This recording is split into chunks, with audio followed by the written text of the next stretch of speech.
Hi there, this is Lois DeWitt. You've probably seen a lot of my videos on YouTube, and I hope you have visited my website, Free Online Art Classes. I teach classes here, actually in the sunroom as well, and the question came up by one of my art students: why art? Why study art? And I had actually done quite a bit of reading and research on that very subject not too long ago. There were several articles about creative learning that really intrigued me. So I thought, I'm going to get together some information. I'm going to make like a little speech, a little something I can tell my students that are interested in this so that they know why they are learning art and what the advantages are.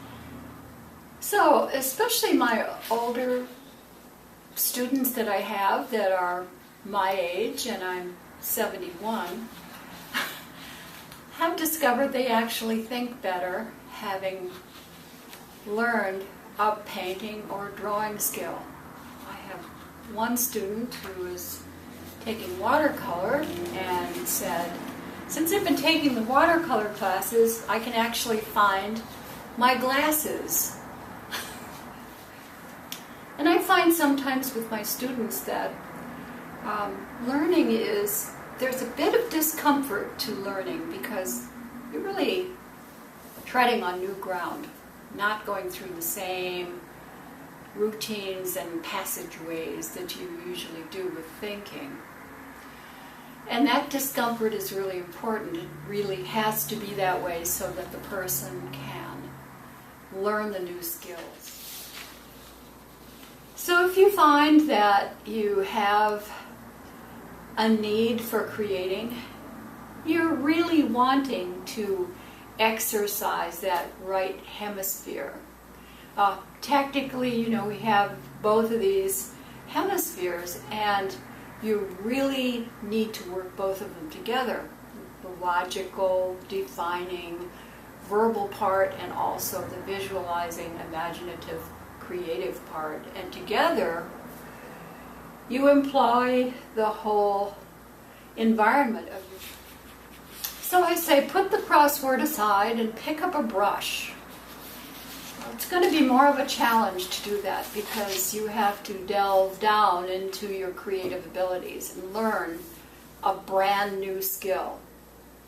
So if you're challenged by mixing colors, being able to really look at something, see it, put it down on a two-dimensional surface, you are really employing not only your creative skills, but you're creating new neural pathways, which is pretty amazing. And I found over my years of teaching that the skill keeps on developing.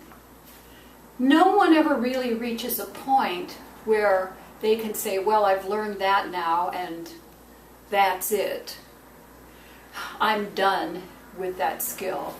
It is an ever-expanding situation where learning a new skill, such as painting, just keeps on developing into new and different ways of achieving your painting skills. The other thing is that people change constantly, so that skill has to keep on developing to keep up with the way the person is changing. So obviously I'm all for learning art. I love instructing art, and I love seeing my students develop their skills, and I love seeing them meet their creative self, many for the first time. So if you're interested in taking art, check out my website, freeonlineartclasses.com. There's a lot of art lessons in there available to you, absolutely free. Many of these lessons I've written through 50 years of art instruction. Painting, drawing, printmaking, collage, pen and ink drawing, there's tons of stuff. Plus, really good art resources, like artful gardening, artful lighting, and artful painting. And I really think that as a culture, this kind of activity that is called creative, that involves that part of the brain, is not really emphasized enough. We're all really much more interested in technological things or social things, and consequently that part of the brain is often just about abandoned. I know that for a fact because over 50 years I've gotten a lot of students that really want to create, have never ever had the opportunity to visualize and imagine and create. But they know that the power is there within them if only they could apply it.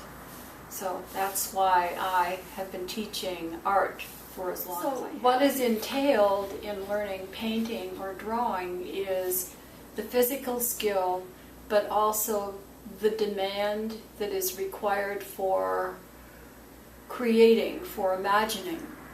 And many times this landscape of learning has to be walked very, very slowly, because it is a step-by-step process where there is a physical, for instance, mixing colors is just one part, what brush to use, how much paint to use, how to apply it to the canvas, as well as putting the image down, making it meaningful, making it correct, or aligning it with the kind of style a person wants to use. And I find that a lot of people have been just handicapped by the judgment of others, or situations where they were discouraged from creating or criticized for it, and consequently decided, oh, I really don't want to do that again. And yet the need is there.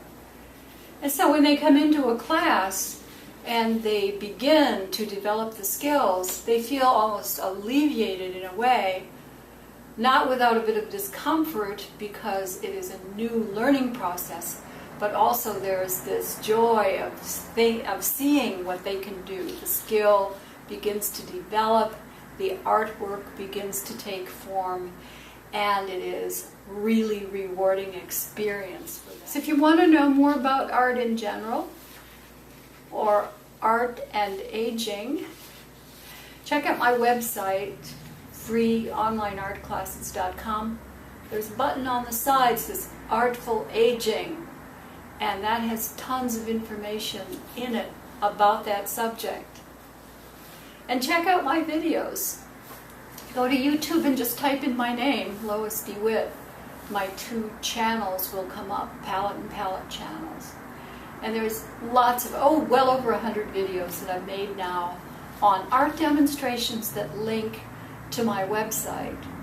So on the website you have the rich text of the learning art lessons, but then you also have the demonstrations I've made to show you how to accomplish those skills you need for that particular discipline.